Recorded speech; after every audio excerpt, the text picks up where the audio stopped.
Oke, kita lanjutkan. Bagaimana kita membuat distribusi probabilitas? Oke, tadi saya katakan misal kita mempunyai percobaan pelemparan dadu 6 sisi. Kemudian hasil yang mungkin adalah dia keluar mata dadu 1 sampai ke 6. Kemudian kita akan mencoba bagaimana distribusi probabilitasnya. Langsung saja kita buat dalam semacam tabel. Jadi mata dadu muncul sekali adalah 1 jumlah mata dadu. Kemudian ada 2, 3, 4, 5, 6.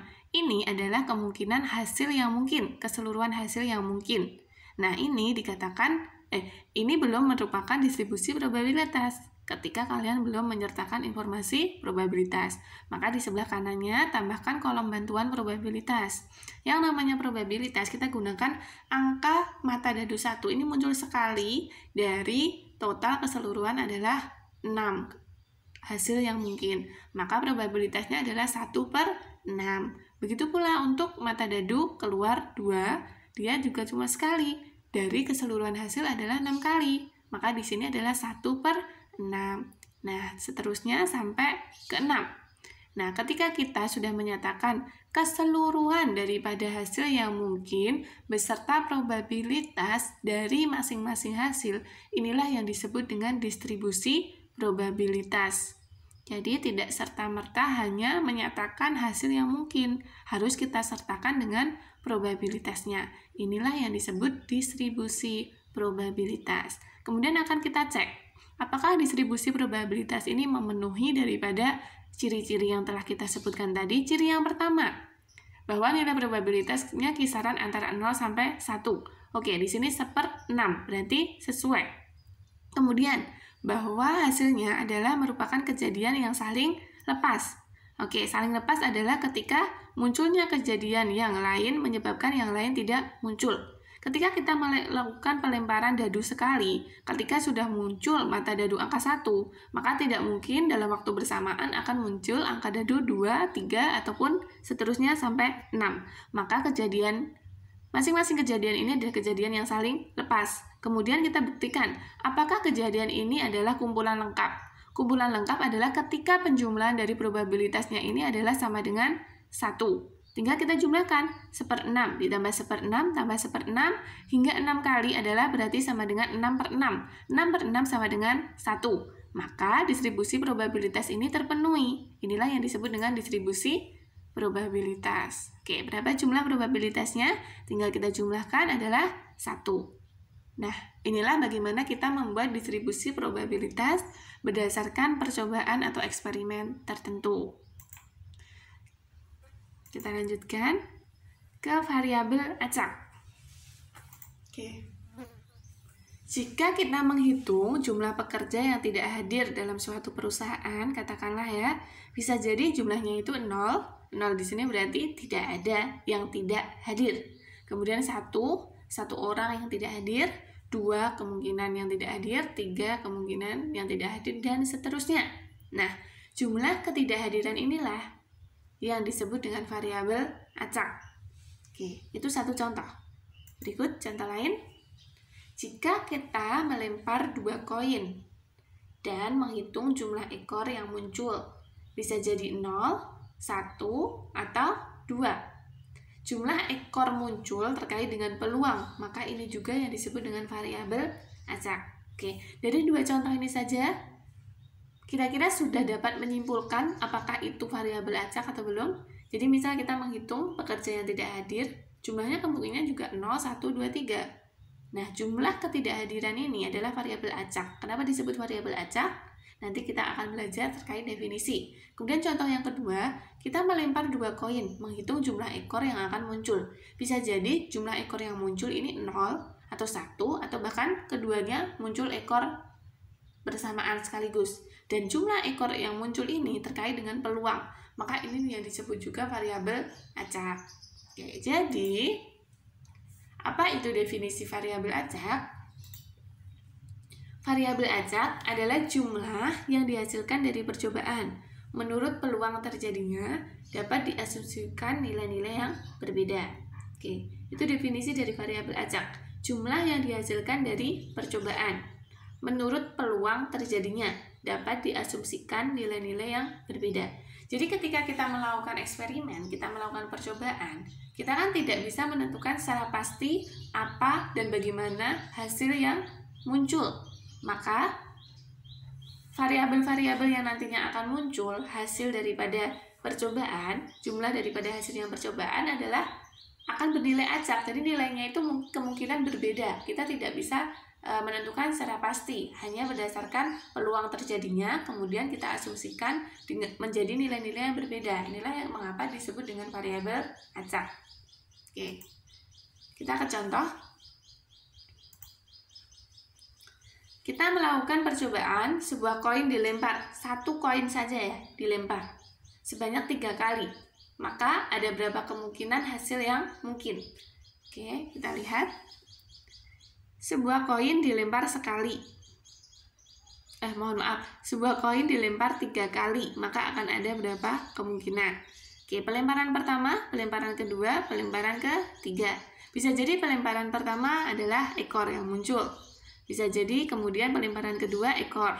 Pelemparan ketiga ekor juga. Selanjutnya bisa jadi semuanya adalah kepala. Kemudian bisa jadi kemungkinan kepala, yang kedua ekor, yang ketiga ekor, dan seterusnya kita buat kemungkinan-kemungkinan yang akan terjadi. Diperoleh di sini ada 8 hasil yang mungkin dari percobaan sebuah koin yang dilempar sebanyak 3 kali. Oke. Jadi, kalian sudah paham dulu. Harus paham dulu apa itu percobaan atau eksperimen. Di bab 5 kita sudah belajar terkait eksperimen, hasil, kejadian. Nah, sekarang kita akan mengulas kembali. Nah, percobaan di sini atau eksperimen di sini adalah pelemparan sebuah koin sebanyak 3 kali. Kemudian kalian bisa menentukan hasil yang mungkin. Hasil yang mungkin adalah ada 8. Pelemparan pertama ekor, kedua ekor, ketiga ekor, hingga nanti sebanyak 8, kurang lebih seperti ini hasil yang mungkin terjadi. Nah, selanjutnya, misal kita fokus pada kejadian bahwa satu kepala muncul pada 3 kali pelemparan. Oke, ingat kembali.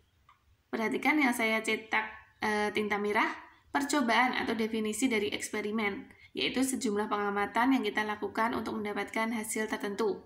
Hasil yang mungkin adalah keseluruhan daripada kemungkinan yang dapat terjadi. Kemudian kejadian. Kejadian adalah fokus pada masing-masing hasil. Misal, kita ingin mengamati kejadian satu kepala muncul pada 3 kali pelemparan. Satu kepala. Jadi ini satu kepala muncul pada 3 kali pelemparan. Kemudian mana lagi? Satu kepala adalah ini. Kemudian berikutnya yang terakhir adalah ini. Oke. Maka variabel acaknya adalah jumlah kepala.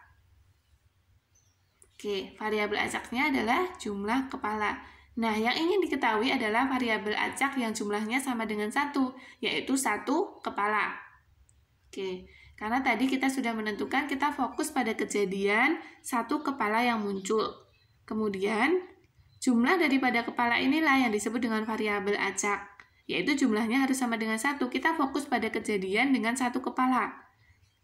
1 kali, kemudian ini 2 kali, kemudian di sini ada 3 kali.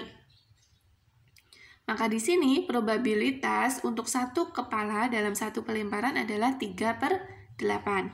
Oke, melalui konsep seperti ini, sudah bisa membedakan ya antara eksperimen atau percobaan, hasil yang mungkin, kemudian kejadian, dan variabel acak. Jadi secara lebih sederhana, percobaan atau eksperimen adalah apa yang telah kalian lakukan, apa yang akan kalian lakukan untuk mendapatkan hasil-hasil yang mungkin. Kemudian hasil yang mungkin adalah keseluruhan daripada beberapa kejadian.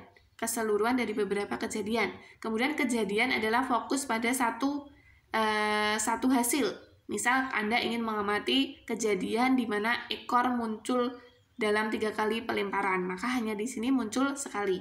Nah, yang saya minta sebagai contoh tadi adalah kejadiannya 1 kepala muncul pada 3 kali pelemparan. Oke, fokusnya maka jumlah kepala yang sama dengan 1, fokusnya tadi, inilah yang disebut dengan variabel acak. Maka probabilitas untuk satu kepala yang muncul dari 3 kali pelemparan, di sini adalah 3/8. Karena munculnya sebanyak 3 kali, dari keseluruhan hasil adalah 8, yaitu 3/8. Oke. Itu bagaimana kalian bisa memahami bagaimana membedakan, kurang lebih bisa membedakan konsep hasil yang mungkin, kemudian kejadian, dan variabel acak. Oke, jadi hasil yang mungkin adalah keseluruhan, kejadian adalah misal kalian menentukan satu daripada hasil itu, nah variabel acaknya ini dari satu kejadian itu apa yang ingin dimunculkan. Variabel acaknya mungkin di sini jumlah kepala. Nah, yang diinginkan jumlah kepalanya sama dengan 1 dalam satu kali pelemparan. Itulah yang disebut dengan variabel acak. Kemudian kalian cari probabilitasnya, karena di sini yang diminta adalah 1 kepala, maka 1 kepala yang muncul dalam 3 kali pelemparan ada 3. Ada 3 dari keseluruhan hasil 8, maka probabilitasnya adalah 3/8. Oke. Nah, variabel acak itu nantinya ada 2 jenis, variabel acak diskrit dan variabel acak kontinu. Untuk bab 6, kita akan lebih mengkhususkan pada pembahasan diskrit. Nah, apa itu variabel acak diskrit? Kalian coba ingat kembali di materi statistika deskriptif ya, semester lalu kita sudah belajar terkait dengan data diskrit, data kontinu, kurang lebih seperti itu, bahwa variabel acak diskrit di sini variabel acak yang hanya dapat mengasumsikan nilai pasti yang terpisah secara jelas. Kemudian biasanya adalah hasil dari perhitungan sesuatu, dapat berupa angka pecahan atau desimal, asal dengan ketelitian yang sama. Hampir sama ya dengan konsep data diskrit, bahwa dia diperoleh dari hasil perhitungan sesuatu. Katakanlah kita mau menghitung meja di satu kelas. Kita hitung meja itu satu persatu, 1, 2, 3, dan seterusnya. Itu masuk kepada data diskrit. Begitu pula untuk variabel diskrit. Mengasumsikan nilainya harus pasti, terpisah secara jelas. Contoh, jika terdapat 100 pekerja, maka jumlah yang tidak hadir yaitu hanya bisa 0, 1, 2, 3, sampai dengan 100. Tidak mungkin misal harus 1 sama dengan 1. Oke, dapat diterima ya. Itulah variabel acak diskrit. 0, 1, 2, 3, 100, di mana nilainya ini sesuai dengan ketelitian maksimal 100 pekerja. Tidak mungkin kita mengatakan ada 1,1, 1,2, 2,3. Berikut seterusnya bisa digunakan angka desimal. Contoh yang B ya, angka desimal misal 7,2, 8,9, 9,7. Ini adalah data diskrit. Boleh. Kenapa? Karena ada jarak pasti antar nilai. Jarak pasti antar nilai di sini maksudnya masih dalam ketelitian yang sama. 7,2 hanya ada 1 desimal, 8,9 ada 1 desimal. Jadi kita bisa menentukan rentang atau jaraknya secara pasti. Nah, contoh di sini dikatakan tidak bisa jika 7,2 dan 7,215. Di sini tidak bisa masuk ke dalam variabel diskrit. 7,2 hanya ada 1 desimal, sementara di sini 7,215 ada 3 desimal. Ketelitiannya tidak sama. Di sini tidak ada jarak pasti antar nilai, maka tidak termasuk pada data diskrit. Oke, selanjutnya kita ke variabel acak kontinu. Pembeda daripada diskrit dan kontinu, kalau kontinu adalah, nah di sini dapat berupa satu dari sekian banyak nilai yang jumlahnya tak hingga pada batasan-batasan tertentu. Kemudian biasanya adalah hasil dari pengukuran. Hasil dari pengukuran atas sesuatu. Misal, luas ruangan, tinggi, tekanan, kemudian ada durasi, kemudian berat, dan suhu. Kita berikan contoh.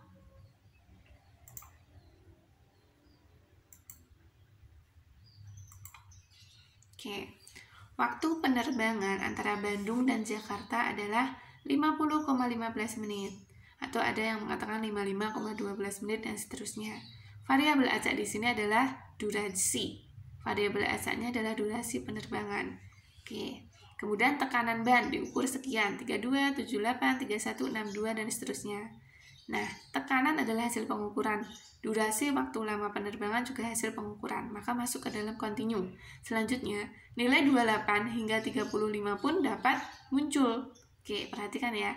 Di sini 32,78, 31,62. Tapi 28 hingga 35 pun dapat muncul. Jadi di variabel kontinu di sini kita tidak bisa menentukan daripada jarak nilai pasti atau ketelitiannya tidak harus sama, boleh berbeda. Jika ini dinyatakan dalam 2 desimal, hasilnya di sini kita boleh misal dalam puluhan, 28 tanpa desimal hingga 35. Inilah pembeda daripada variabel diskrit dan variabel kontinu. Oke, untuk evaluasi pembeda antara diskrit dan kontinu, kita punya eksperimen, kemudian ada hasil, kemudian di sini ada kejadian yang mungkin. Ini evaluasi untuk bagaimana kalian bisa membedakan atau lebih memahami antara eksperimen, hasil, kejadian, variabel, acak. Misal eksperimennya di sini adalah lemparan dadu. Hasil yang mungkin adalah ada 6 pengamatan. Kemudian kejadian yang mungkin bisa jadi mengamati jumlah yang lebih dari 4. Maka di sini hanya 5 dan 6. Atau mengamati jumlah 3 atau kurang. Nah, kejadian ini adalah beberapa dari satu hasil. Jadi beberapa hasil yang mungkin kita bisa menentukan kejadian yang mungkin. Selanjutnya kita mengambil dari beberapa kejadian ini, kita ambil satu nih, misal mengamati jumlah 3 atau kurang. Inilah yang disebut dengan variabel acak. Variabel acaknya apa? Yaitu jumlah 3 atau kurang. Itulah bagaimana kalian bisa membedakan antara eksperimen, hasil, kemudian kejadian, dan variabel acak. Hasil yang mungkin tadi adalah 6, ada keseluruhan 6. Terus kemudian kita misal ambil satu hasil dijadikan kejadian, yaitu mengamati jumlah yang lebih dari 4. Selanjutnya, kita bisa menentukan variabel acak. Misal, kita menentukan kejadiannya yaitu mengamati jumlah 3 atau kurang. Variabel acaknya apa? Yaitu mengamati jumlah 3 atau kurang dari dadu. Kita lanjutkan. Kita ke rata-rata, variansi, standar deviasi dari distribusi probabilitas diskrit. Di statistika deskriptif, kalian sudah belajar terkait rata-rata, kemudian ada variansi dan standar deviasi. Rata-rata yaitu kita bahas ketika kita belajar terkait ukuran pemusatan data. Bagaimana kita melihat nilai-nilai dari keseluruhan data ini cenderung memusatkah atau tidak. Selanjutnya variasi dan standar deviasi ini sebagai salah satu ukuran persebaran, penyebaran atau daripada dispersi variasi data. Seberapa besar data ini menyimpang dari nilai rata-ratanya, kurang lebih seperti itu.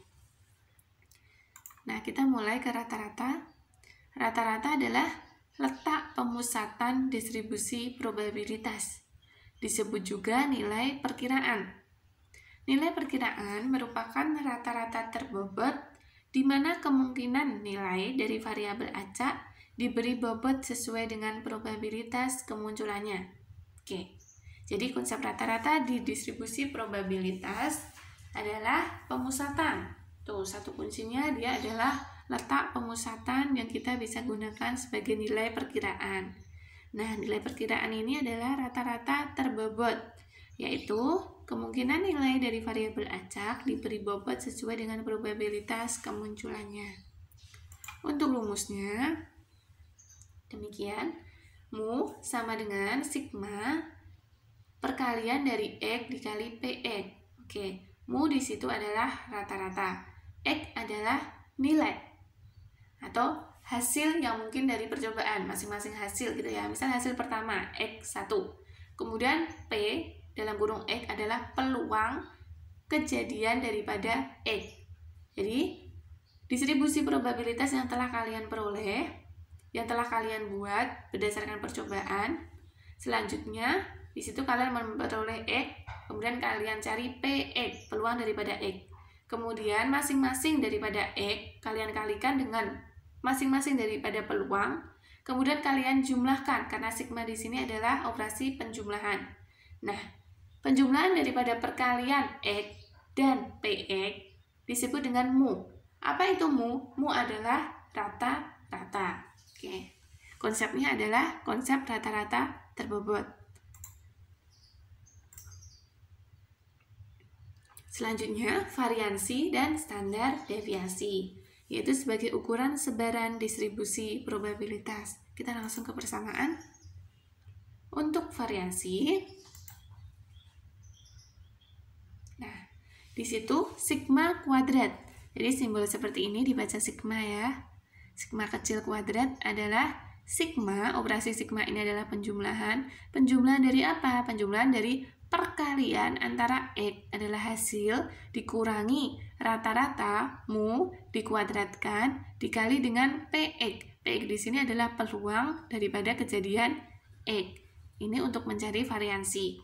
Nah, lalu untuk standar deviasi, sebagaimana kita telah belajar di semester lalu, standar deviasi adalah akar daripada variansi. Maka tinggal kita sigma sama dengan akar daripada sigma kuadrat sama dengan akar dari sigma pengali dari X min mu dikuadratkan dikali dengan PX. Oke, cukup mudah ya untuk rumus-rumusnya, variansi dan standar deviasi. Oke, kita ke contoh. Suatu dealer mobil biasanya menjual jumlah mobil terbanyak pada hari Sabtu. Distribusi probabilitas terhadap jumlah mobil yang diperkirakan terjual pada hari Sabtu dinyatakan pada tabel di bawah ini. Oke, jumlah mobil terjual ini kita simbolkan X mengikuti rumus yang telah kita bahas sebelumnya. Ada 0 mobil, 1 mobil, 2 mobil, 3 mobil, dan 4 mobil. Kemudian probabilitas P daripada X di sini adalah 0,1, 0,2, dan seterusnya. Totalnya harus sama dengan 1. Ini contoh, jadi distribusi probabilitas ini kita ambil dari contoh, sudah jadi seperti ini. Selanjutnya, pertanyaannya, distribusi jenis apakah seperti itu? Kemudian yang kedua, pada hari Sabtu, berapa rata-rata banyak mobil yang diperkirakan terjual? Pertanyaan ketiga, berapa variansi dari distribusinya? Oke, kita coba jawab. Distribusi jenis apakah? Kita kembali.